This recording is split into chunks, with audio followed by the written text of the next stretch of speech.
प्रिय विद्यार्थियों, 27 फरवरी को होने वाले पेपर में इन फॉर्मूलों का विशेष महत्व है।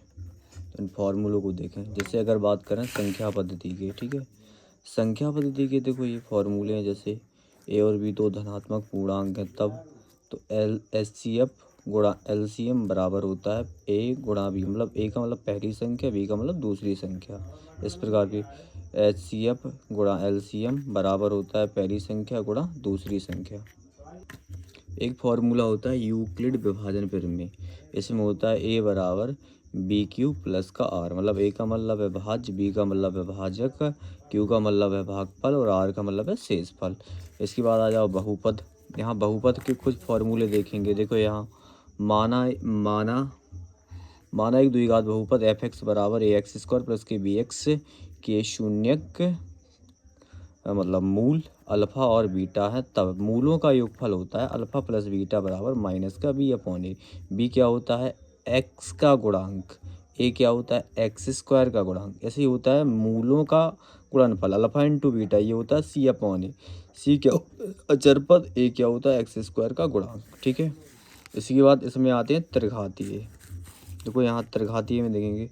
देखो त्रिघात बहुपद, ठीक है, माना त्रिघात बहुपद f(x) बराबर ax³ प्लस के bx² प्लस के cx प्लस के d के शून्यक। यहाँ देखो त्रिघात बहुपद है, 3 शून्यक होंगे, अल्फा बीटा गामा हो तो मूलों का योगफल alpha plus beta plus gamma होता है माइनस का बी अपॉन ए। बी क्या होता है x² गुणांक, ए होता है XQ का गुणांक। ऐसे होता है दो शून्यकों को एक साथ लेकर उनका गुणनफल का योग alpha into beta plus beta into gamma plus gamma into alpha होता है सी अपॉन ए। सी क्या होता है एक्स का गुणांक लिखा है, देखो यहाँ ए क्या होता है XQ का गुणांक। ऐसे होता है मूलों का गुणनफल alpha into beta into gamma, ये होता है डी अपॉन माइनस का डी अपॉन ए। डी क्या होता है अचर पद, ए क्या होता है XQ का गुणांक।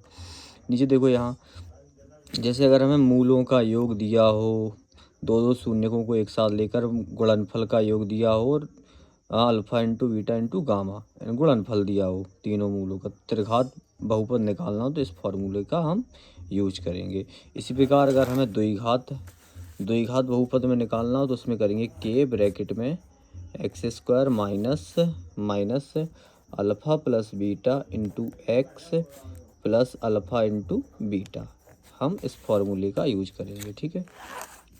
अब देखो और आगे के फॉर्मूले देखें। जैसे आ जाओ रैखिक, यहाँ देखो ये कुछ फॉर्मूले हैं दो चर वाले रैखिक समीकरण के योग। यहाँ देखो क्या होगा अनुपातों की तुलना, क्या होगा अनुपातों की तुलना। जैसे यहाँ देखो दो समीकरण दिए जाएंगे और तुम्हें अनुपात में देखो, यहाँ जैसे पहला समीकरण दिख रहा है तुम्हें, ये ऊपर देखो ये पहला समीकरण है, ये दूसरा समीकरण है। अब यहाँ अनुपातों की तुलना करेंगे तो अनुपातों की तुलना में क्या होगा, जैसे तीनों अनुपात यहाँ A1/A2 B1/B2 C1/C2, मतलब ये पहली रेखा है ये दूसरी रेखा है, ठीक है। दो समीकरण दिए तो यहाँ देखो A1 पहली रेखा में A1 होगा, B1 होगा और C1, और यहाँ A2 होगा, B2 होगा, C2 होगा। यहाँ रख देंगे A1/A2 B1/B2 C1/C2। अगर ये नॉट इक्वल आए, मतलब किस प्रकार नॉट इक्वल आए, मतलब यहाँ दो समीकरण दी जाएंगे, जैसे इसका अनुपात 1/2 है, इसका अनुपात 1/3, इसका अनुपात 1/5 कर लो, ये नॉट इक्वल है। तब इस कंडीशन में क्या होगा, ऐसी कंडीशन में क्या होगा, रेखाएं होंगी तुम्हारी प्रतिच्छेदी रेखाएं, बीजगणितीय निरूपण क्या होगा, एक हल या अद्वितीय हल, संगतता होगी संगत। इसी प्रकार अगर तीनों अनुपात बराबर हैं A1/A2 B1/B2 C1/C2, तीनों अनुपात बराबर है, मतलब किस प्रकार आ जाए, मान लो 1/2 इसमें भी आ गया, 1/2 इसमें भी आ गया, 1/2 इसमें भी आ गया, मतलब कुछ भी हो सकता है लेकिन सेम होना चाहिए। क्या होना चाहिए, सेम। तो फिर क्या होगा, तो रेखाएं होंगी तुम्हारी संपातीय रेखाएं, अनेक हल होंगे, संगतता होगी।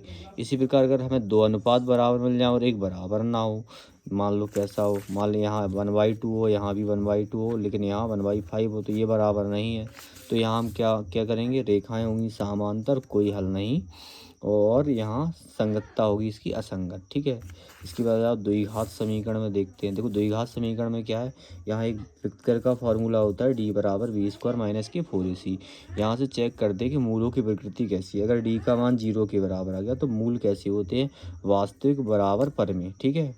और यहाँ जैसे यहाँ d का मान 0 से बड़ा आ जाए, यहाँ d का मान 0 के बराबर, यहाँ d का मान 0 से बड़ा, अगर 0 से बड़ा है तो कैसी कंडीशन होगी, अगर डी का मान पूर्ण वर्ग है तो कैसी होंगी, संख्याएं होंगी वास्तविक, असमान और परिमेय। अगर डी का मान पूर्ण वर्ग नहीं है तो वर्गमूल से बाहर नहीं निकलेगी संख्या, तो फिर क्या होंगी, कैसी होंगी संख्या, वास्तविक, असमान और अपरिमेय। अगर डी का मान 0 से छोटा मतलब नेगेटिव वैल्यू आ जाए, व्यक्त करके मान की वैल्यू नेगेटिव आ जाए, तो वहाँ मूल होते हैं तुम्हारे कैसे होते हैं, काल्पनिक। क्या से होते हैं, काल्पनिक। यहाँ एक और फार्मूला लिखा है श्रीधराचार्य का फार्मूला, ये होता है x बराबर माइनस का भी, ये होता है एक्स का गुणांक प्लस माइनस अंडा रूट बी स्क्वायर माइनस के 4ac अपॉन में 2a। अब देखो यहाँ आ जाओ, यहाँ देखो ये चाल बराबर होता है दूरी बटे समय, यहाँ हम इसका यूज करेंगे बहुत से सवालों में, ठीक है। यहाँ देखो ये पानी का आयतन बराबर होता है बहाव की दर गुणा समय। इसके बाद कुछ फॉर्मूले और देखो, यहाँ देखो समांतर श्रेणी, ठीक है। समांतर श्रेणी में कुछ फॉर्मूले देखेंगे, देखो जैसे यहाँ एनवा पद निकालना हो, ए एन बराबर होता है ए प्लस के n minus one into d. देखो ए का मतलब होता है प्रथम पद, एन का मतलब होता है पदों की संख्या, नंबर ऑफ टर्म, ये फर्स्ट टर्म है। डी का मतलब होता है सार्वधातर कॉमन डिफरेंस, एल का मतलब होता है अंतिम पद, लास्ट टर्म, ठीक है। जैसे हमें यहाँ एक और फॉर्मूला है, ठीक है, इसी को हम ऐसे भी लिख सकते हैं, एल बराबर ए प्लस के n minus one into d. ऐसी अंत से आठवां पद निकालना हो, ठीक है, पीछे से श्रेणी दी है उसमें से पीछे से पूछ ले कि पीछे अंत से आठवां पद बताओ, तो यहाँ इस फॉर्मूले का यूज करेंगे, एल माइनस ब्रैकेट में r minus one into d. R क्या है, अंत से पदों की संख्या, क्या है, समांतर श्रेणी में एन पदों का योग निकालना हो तो एस एन बराबर, एस एन इक्वल होता है एन बाई टू ब्रैकेट में 2a plus N minus one into D, अगर N minus one into D. और अगर हमें लास्ट टर्म दिए तो फिर लगाएंगे एन अपॉन टू और ब्रैकेट में ए प्लस एल। अगर तीन पद समांतर श्रेणी में, ए बी सी समांतर श्रेणी में, तो बीच वाले पद का दोगुना पहले और तीसरे पद के योगफल के बराबर होता है। अगर समांतर श्रेणी में पूछ ले, समांतर श्रेणी में पूछ ले कि समांतर श्रेणी के तीन क्रमागत पद बताओ, तो कैसे लिखेंगे, ए माइनस डी, ए प्लस डी, मतलब पहला पद दूसरा पद तीसरा। अगर 5 पूछ ले तो ए माइनस टू डी, ए माइनस डी, ए प्लस डी, ए प्लस टू डी। अगर समांतर 4 पद पूछ ले तो ए माइनस थ्री डी, ए माइनस डी, ए प्लस डी, ए प्लस थ्री डी, ठीक है। ऐसे ही अगर एनवा पद निकालना हो, मतलब अगर हमें एस एन बराबर दिया है तो हम एस एन माइनस वन निकाल लेते हैं और एस एन में से एस एन माइनस वन घटा देते हैं, तो आ जाता है एनवा पद निकल के। ऐसे ही आ जाओ कोऑर्डिनेट ज्योमेट्री, निर्देशांक ज्यामिति में अगर बात करें, देखो यहाँ लिखा है दो बिंदुओं के बीच की दूरी निकालना है, ए और बी के बीच की दूरी निकालना है, तो फार्मूला होता है x1 माइनस x2 का whole square plus y1 minus y2 का होल स्क्वायर रूट के अंदर, या ऐसे ये तो x2 माइनस x1 का whole square plus y2 minus y1 का होल स्क्वायर, ठीक है। अब देखो अगर x अक्ष पर स्थित बिंदु के निर्देशांक पूछे तो x, 0, अगर y अक्ष पे पूछें तो 0, y। अगर देखो यहाँ यदि तीन बिंदु संरेख हैं तो तब यह तभी संभव है जब किन्हीं दो रेखाखंडों का योग तीसरे के बराबर हो, अर्थात मतलब पी आर है वो P Q plus Q R के बराबर हो। तो ये तीनों बिंदु कैसे होंगे, संरेख होंगे, कैसे होंगे, संरेख होंगे। इसके बाद आगे आ जाओ, इसमें कुछ फॉर्मूला है, अंतः विभाजन और बाह्य विभाजन। अंतः विभाजन का फॉर्मूला क्या होगा, यहाँ तुम्हें बिंदु दिए जाएंगे और अनुपात दिया जाएगा n1, और तो फॉर्मूला होता है, यहाँ देखो हम जो विभाजन बिंदु है उसकी हम निकाल रहे हैं, बिंदु निकाल रहे हैं, तो कैसे निकालेंगे, m1 x2 plus m2 x1 upon में m1 plus m2, m1 y2 plus m2 y1 upon में m1 प्लस m2। और बाह्य विभाजन, अब बाह्य विभाजन में क्या होगा, बस यहाँ देखो यहाँ प्लस है, यहाँ और यहाँ प्लस, यहाँ माइनस लग जाएगा, ठीक है, बाह्य विभाजन। अब मध्य बिंदु निकालने हो, मध्य बिंदु का मतलब है जो बिंदु ठीक बीच में है, तो कैसे निकालेंगे, x, y बराबर होता है x1 plus x2 upon two, y1 plus y2 upon two. ऐसे ही होता है त्रिभुज का क्षेत्रफल, त्रिभुज का क्षेत्रफल होता है 1/2 x1, यहाँ देखो इससे पढ़ सकते हैं 23, याद करने का आसान तरीका 23, 31, 12, यहाँ x1 x2 x3, x1, ये देखो यहाँ 23 का मतलब है y2 माइनस y3, 31 का मतलब है y3 माइनस y1, 12 का मतलब है y1 माइनस की y2। ऐसे ही देखो यहाँ लिखा है यदि बिंदु संरेख हैं तो त्रिभुज का क्षेत्रफल शून्य होता है, ठीक है, क्या होता है। अब देखो यहाँ त्रिभुज की केंद्रक के निर्देशांक निकालने हो तो फॉर्मूला क्या होता है, x1 plus x2 plus x3 upon 3, y1 plus y2 plus y3 upon 3। अब देखो यहाँ, जैसे देखो यहाँ ये समतल पर बिंदुओं की नियुक्ति करना, जैसे बताना है, अगर मान लो यहाँ निर्देशांक हमें दे दिए, जैसे 2,3 दे दिया। पूछ लिया बताओ कौन सी चतुर्थांश में, तो दोनों चिन्ह प्लस प्लस के हैं। देख लो यहाँ प्लस प्लस की कौन सी में, ये पहले चतुर्थांश में, ये प्रथम चतुर्थांश होता है, ये द्वितीय चतुर्थांश होता है, ये तृतीय और ये चतुर्थ। ठीक है, तो अगर दोनों प्लस के हैं तो कहाँ होगा, प्रथम में। एक्स प्लस का है बाई, एक्स माइनस का है बाई प्लस की है तो कहाँ होंगे, द्वितीय में। दोनों माइनस के हैं तो तृतीय में।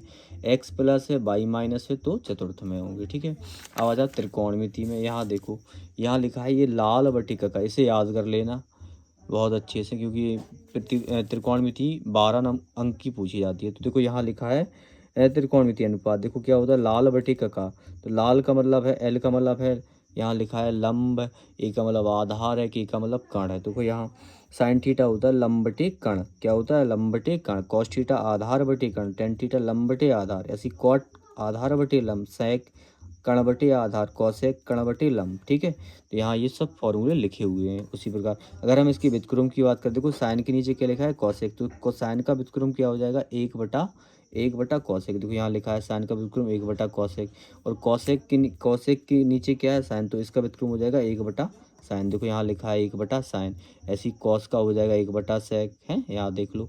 और ऐसी कॉस का हो जाएगा 1 बटा सेक, टेन का हो जाएगा 1 बटा कॉट, कॉट का हो जाएगा 1 बटा टेन, सेक का हो जाएगा 1 बटा कॉस। ठीक है, ये याद करना है।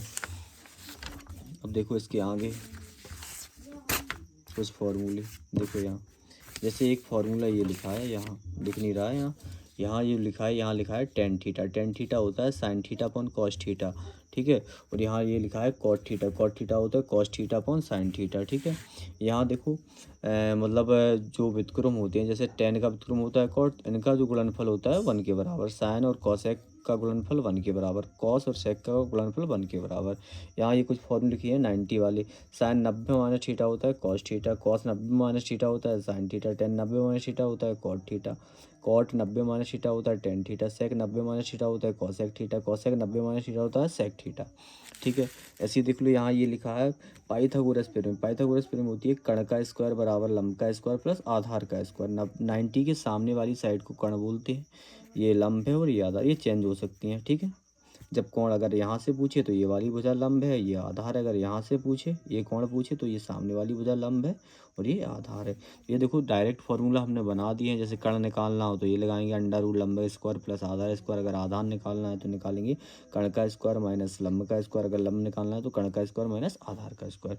ये देखो ये कुछ वैल्यू है ना, याद करना होगा। जैसे हम पूछें साइन, साइन 0 की वैल्यू होती है 0, साइन 30 की वैल्यू 1/2 कॉस, साइन 45 का मान कितना होता है 1/√2, साइन 60 का मान √3/2 है, और साइन 90 का मान कितना होता है 1। ऐसी कॉस की वैल्यू है, ये टेन की वैल्यू है, देख लो अच्छे से याद कर लेना। ठीक है, यहाँ कुछ फॉर्मूले बने हैं। जैसे यहाँ लिखा है sine square theta plus cos square theta, इसकी वैल्यू होती है 1।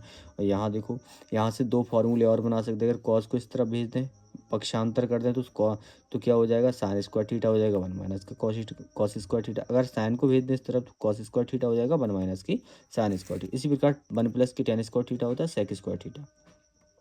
अगर हम एक को इस तरफ भेज दें तो हो जाएगा माइनस, तो टेन स्क्वायर थीटा हो जाएगा सेक स्क्वायर थीटा -1। ऐसे अगर हम सेक को इस तरफ लेके मतलब कॉस 10 को इस तरफ भेज दें, पक्षांतर कर दें, तो क्या हो जाएगा sec square theta minus tan square theta. यहाँ क्या बचा है 1, तो यहाँ एक और फॉर्मूला बन गया। इसी प्रकार ये कॉसेक के लिखे हैं, कॉसेक स्क्वायर थीटा होता है 1 प्लस की कॉट स्क्वायर थीटा। ठीक है, यहाँ से 2 फार्मूले और बन जाएंगे। ठीक है, आ जाओ ये हाइट एंड डिस्टेंस। जैसे मान लो नीचे से ऊपर की ओर दिख रहा है, जैसे मान लो यहाँ कोई व्यक्ति खड़ा है, ठीक है, और यहाँ एक बिल्डिंग के टॉप पे देख रहा है, ठीक है, या कोई टावर है, ठीक है, या छत है यहाँ, या कोई प्लेन उड़ रहा है, तो देख रहा है नीचे से ऊपर देखें तो इसे बोलते हैं उन्नयन कोण। क्या बोलते हैं, मान लो यहाँ कोई व्यक्ति छत पे खड़ा है और नीचे जाते हुए किसी कार या किसी व्यक्ति को देख रहा है, तो ऊपर से जब नीचे देखेंगे तो इसे बोलते हैं अवनमन कोण। ठीक है,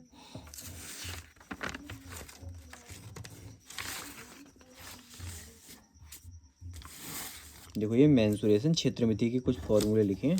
ठीक है, तो जैसे आयत का क्षेत्रफल, आयत का क्षेत्रफल क्या होता है, आयत का क्षेत्रफल होता है क्या, लंबाई गुणित चौड़ाई L/V। आयत का परिमाप होता है 2 ब्रैकेट में L+V। आयत के विकर्ण, विकर्ण क्या होता है √L² प्लस के V²। अगर वर्ग देखें, वर्ग की चारों भुजाएं समान होती हैं। ठीक है, आयत की आमने सामने की भुजाएं समान होती हैं। ठीक है, तो वर्ग का क्षेत्रफल होता है भुजा स्क्वायर वर्ग का परिमाप होता है 4, वो 4 हैं भुजाएं तो 4a हो जाएगा। वर्ग का विकर्ण होता है √2a, क्या होता है √2a। इसी प्रकार देखो यहाँ यहाँ कुछ और फॉर्मूले लिखे हैं, जैसे ये वृत्त से संबंधित क्षेत्रफल लिखे हैं। वृत्त का व्यास क्या होता है, व्यास होता है त्रिज्या का 2 गुना r हो जाएगा। वृत्त की त्रिज्या क्या होती है, व्यास की आधी dy/2। यहाँ देखो यहाँ क्या लिखा है, वृत्त की परिधि होती है 2πr है, या पाई डी बोल सकते हैं। डी क्या होता है 2r के बराबर। वृत्त का क्षेत्रफल होता है πr²। वृत्त के चतुर्थांश का क्षेत्रफल होता है 1/4 πr²। ठीक है। इसी प्रकार कुछ और फॉर्मूले देखो, यहाँ देखो जैसे अर्धवृत्त का लिखा है, अर्धवृत्त का क्षेत्रफल होता है 1/2 πr²। दो संकेंद्रीय वृत्तों की आंतरिक क्षेत्रफल क्या हो जाएगा, यहाँ देखो पाई, ये रिंग बन गई तो क्या हो जाएगा पाई, यहाँ capital R² minus small r²। ऐसी त्रिज्यखंड का क्षेत्रफल होगा θ/360 गुणा πr²। ठीक है। त्रिज्यखंड होता क्या है देख लो यहाँ, जैसे मान लो ये त्रिज्या द्वारा, ठीक है, त्रिज्या द्वारा ये केंद्र है वृत्त का, त्रिज्या द्वारा बने भाग, ये जो जितना जो भाग दिख रहा है ये पूरा, ये त्रिज्यखंड है। ठीक है। इसी का क्षेत्रफल लिखा है ये।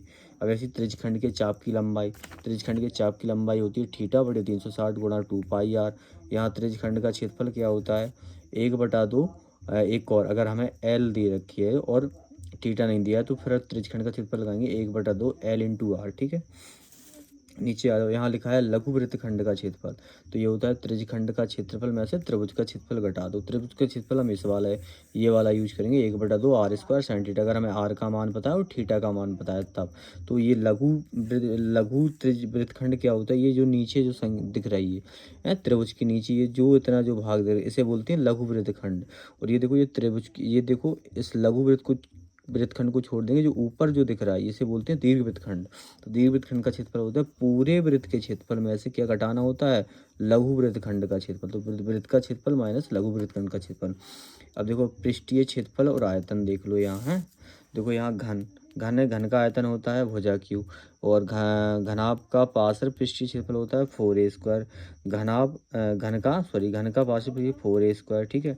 और घन का संपूर्ण पृष्ठीय क्षेत्रफल होता है 6a²। घन का विकर्ण होता है √3a। अब घनाभ में आ जाओ, घनाभ का आयतन होता है L/V/H। घनाभ का संपूर्ण पृष्ठीय क्षेत्रफल 2 ब्रैकेट में LV + BH + HL। घनाभ की चारों दीवारों का क्षेत्रफल, मतलब ऊपर फर्श और ऊपर छोड़ दें तो क्या होगा 2 ब्रैकेट में L + B/H। ठीक। घनाभ का विकर्ण होता है √L² + B² + H²। ठीक है। अब देखो यहाँ आगे कुछ फॉर्मूले और हैं, यहाँ देखो बेलन के हैं। ठीक है। ठीक है, बेलन का वक्र पृष्ठीय क्षेत्रफल होता है 2πRH। ठीक है। बेलन का वक्र पृष्ठीय क्षेत्रफल 2πRH। बेलन का संपूर्ण पृष्ठीय क्षेत्रफल होता है 2πRH + के πr²। ठीक है। क्योंकि देखो बेलन में नीचे ऊपर क्या बने हैं, 2 सर्किल बने हैं, तो सर्किल का क्षेत्रफल होता है πr²। तो 2 जोड़ देंगे तो कितना हो जाएगा 2πr²। यहाँ हम कॉमन भी ले सकते हैं, 2πr कॉमन ले लिया, ब्रैकेट में H+ का क्या हो जाएगा r हो जाएगा, क्या हो जाएगा H+ का r। अब देखो यहाँ कुछ बेलन का आयतन भी लिखा है। बेलन का आयतन क्या होता है πr²H। इसी प्रकार खोखले बेलन का आयतन हो जाएगा πH ब्रैकेट में capital R² minus small r²। यहाँ खोखले बेलन का वक्र पृष्ठीय क्षेत्रफल भी लिखा है 2πRH ब्रैकेट में r + के r। ठीक है। यहाँ खोखले बेलन का संपूर्ण पृष्ठीय क्षेत्रफल लिखा है, देखो यहाँ 2π ब्रैकेट में r + के r, यहाँ ब्रैकेट में r माइनस के r + का h। यहाँ बेलन के आधार का क्षेत्रफल भी लिखा है πr²। ठीक है। आप गोले का आयतन होता है 4/3 πr³। ठीक है। यहाँ गोले का पृष्ठीय क्षेत्रफल होता है 4πr²। ठीक है। अर्धगोले पे आ जाओ, ये देखो अर्धगोले का आयतन होता है 2/3 πr³ और अर्धगोले का पृष्ठीय क्षेत्रफल 2πr²। अगर हम इसका संपूर्ण निकालना है तो इसमें एक और देखो, अर्धगोले का संपूर्ण पृष्ठीय क्षेत्रफल क्या हो जाएगा 3πr²। गोलीय कोश का आयतन होता है 4/3 पाई ब्रैकेट में capital R³ minus small r³। अब आ जाओ शंकु में देखा सकते, शंकु का आयतन होता है 1/3 πr²। शंकु का वक्र पृष्ठीय क्षेत्रफल होता है πrl, और शंकु का संपूर्ण पृष्ठीय क्षेत्रफल होता है πrl ब्रैकेट में πr²। ठीक है। शंकु की तिर्यक ऊंचाई होती है l, इसे बोलते हैं √h² + के r²। ठीक है। अब देखो यहाँ सांख्यिकी स्टैटिक्स में आ जाओ, समांतर माध्य क्या होता है, सभी पदों का मानों का योगफल बटे में पदों की संख्या, अगर संख्या दे रखी है तो। अगर देखो यहाँ प्रत्यक्ष विधि होती है, अगर हमें वर्ग अंतराल दिया हो तब, तो फॉर्मूला होता है सिग्मा एफ एक्स अपॉन में सिग्मा एफ, ठीक है। इसी में लघु विधि होती है, डाटा जैसे कुछ बड़े बड़े डाटा दिए हों तो उनमें क्या करते हैं हम कल्पित माध्य लगाते हैं, एक अज्यूम मीन मानते हैं, मतलब एक किसी भी संख्या को हम एक्स वाले में ए मान लेते हैं। और देखो यहाँ फॉर्मूला होता है ए plus sigma F D upon में सिग्मा एफ, ठीक है। यहाँ पद विचलन विधि में भी क्या होता है, ए प्लस के सिग्मा एफ यू अपॉन में sigma F into H. H क्या होता है, वर्ग माप का अंतर, ठीक है। जो वर्ग अंतराल दिया है उसमें वर्ग माप का अंतर। माध्य का देख लो, माध्य का मीडियन की जब अगर बात करें तो अगर n विषम संख्या है तो माध्य का कैसे निकलेगी, n+1 अपॉन 2 बाँ पद, जो उस श्रृंखला में n+1 अपॉन 2 बाँ पद होगा उसी को हम बोलेंगे ये माध्य का। यदि संख्या सम है तो फॉर्मूला होता है n/2 बाँ पद प्लस n/2 प्लस 1 बाँ पद अपॉन 2।